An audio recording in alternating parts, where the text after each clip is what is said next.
Suñu presse à la présentation, Mam Anta Diamé. Bonjour. Les quotidiens de ce lundi mettent en exergue l'annulation du débat d'orientation budgétaire par le bureau de l'Assemblée nationale après que le Premier ministre a exigé la modification du règlement intérieur de l'institution parlementaire avant de faire sa déclaration de politique générale devant les députés de la nation. La majorité parlementaire bloque le débat d'orientation budgétaire, affiche à la une Sud Quotidien.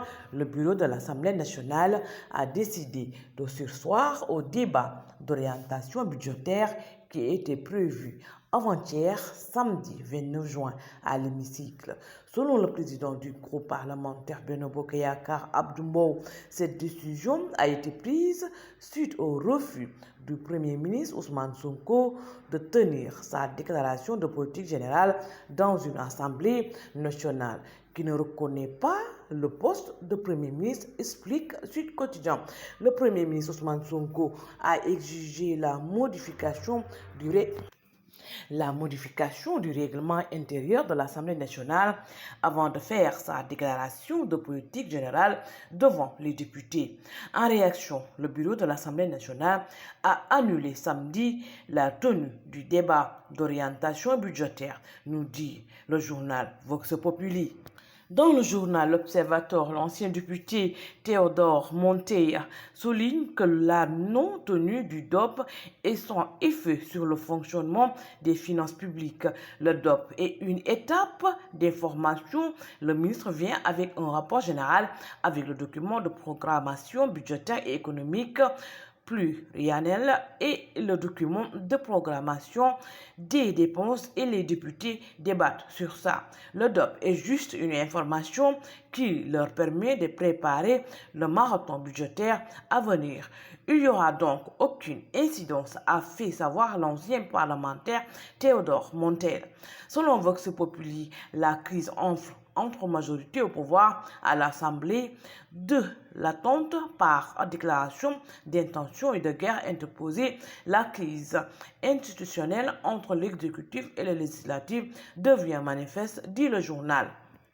Le conflit entre l'exécutif et l'Assemblée nationale s'est matérialisé par l'annulation du débat d'orientation budgétaire prévu le 29 juin 2024 par le bureau de l'Assemblée nationale. Les députés de la majorité dénoncent l'attitude du Premier ministre Ousmane Sonko qui n'a pas encore fait sa déclaration de politique générale, écrit Enquête qui affiche à la une l'hémicycle porte le fer contre Ousmane Sonko. Selon Walf Quotidien, les positions irréconciliables entre le gouvernement et la majorité parlementaire ont installé le Sénégal dans une crise politique institutionnelle. La dissolution de l'Assemblée nationale annoncée par les responsables de la mouvance présidentielle semble être la seule issue possible, écrit le journal. Le Soleil met en exergue la visite du Premier ministre au marché global suite au déguerpissement des marchands ambulants. Le Premier ministre Ousmane Sonko a effectué hier une visite au marché global de Dakar. Il a fait le tour du lieu de commerce pour constater les conséquences des opérations de déguerpissement initiées par la mairie et délivrer un message du chef de l'État, rapporte la publication, soulignant qu'Ousmane Sonko a demandé à la mairie de faire preuve de compassion en attendant de trouver des solutions.